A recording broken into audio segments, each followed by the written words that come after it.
Hey guys, so I am back with a beautiful reading for the collective. Let's see what is happening. What is the month of April bringing for the collective? There seems to be some betrayal of some sorts. I feel somebody that you trusted, somebody who you believed in or you had a lot of faith in around you, somebody who was very close to you has betrayed you. But you being called to look at the situation very differently, you know. Sit back, take a step back and see things for what they are. Do you really think that this person betrayed you, or is that how you are perceiving things? Is it your own perception of things, or is it true that somebody actually betrayed you?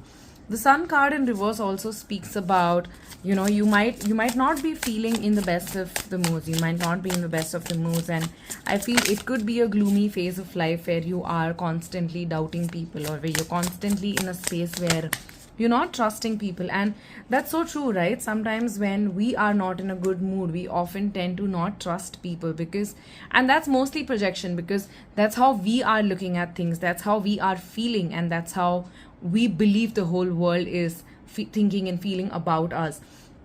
The High Priestess here is actually inviting us to sit back, maybe trust your intuition. If you believe that there's something wrong in the situation, maybe you would want to analyze this. But with the Two of Cups here, I feel everything seems fine, everything seems really good in this whole dynamic. For a lot of you, I feel this is a love situation. You probably, maybe deep down you know that things are absolutely great, things are amazing, but so many of us are constantly stuck in the flight and fight mode that we're constantly looking for problems, aren't we? There has to be something, there has to be something to make us anxious. There has to be, exactly, like we're constantly waiting for things to not work out for us, while we should actually be waiting for things to get better. We should hope for things to get better, but we are here constantly thinking and pondering over things going wrong for us. I feel for some people, this is, you could be feeling that you're putting a lot of efforts in this dynamic and you're waiting for results, but either this person is not responding in the way that you expect them to respond, or this person is not showing the same amount of love and passion that you are putting in this relationship. But trust me, this person loves you as much as you love them. And if both of you, I feel, have this beautiful young energy, both of you have this energetic vibration around you, both of you feel so deeply for each other, and I feel it's very, very mutual for the two of you. Both of you have this very young, collegey, teenagey romance that is happening, and I don't think there is anything to worry about in this dynamic. If you are somebody who's constantly used to being on guard, if you are somebody who's constantly used to being used to like throwing people away or pushing people away because you have been independent all your life, it's important to put that guard down for a bit, because you deserve to be happy, you deserve to enjoy your relationship, you deserve to be in a dynamic that values you. And this person right now who you are with seems to be doing that, seems to be so invested in you, seems to be absolutely in love with you and constantly doing things to make you happy. So I don't think there is anything to worry about in this dynamic. But of course, the Mercury retrograde can often like throw us off guard and make us believe things that do not even happen. Both of you, I feel, are, and sometimes I feel maybe because of this whole energy of drawing your boundaries and keeping people at a distance, you are kind of pulling back your love.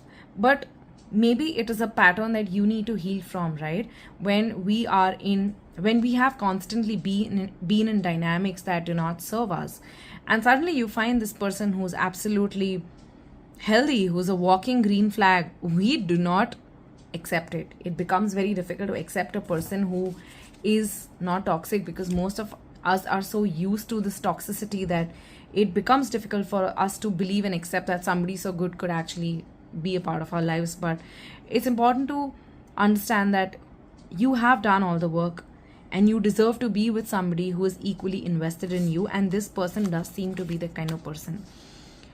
I know it might be difficult to trust this person because you're not used to somebody loving and pampering you so much, but make sure that you work on your old patterns. Make sure that you get out of these patterns so that you can heal and not lose this relationship.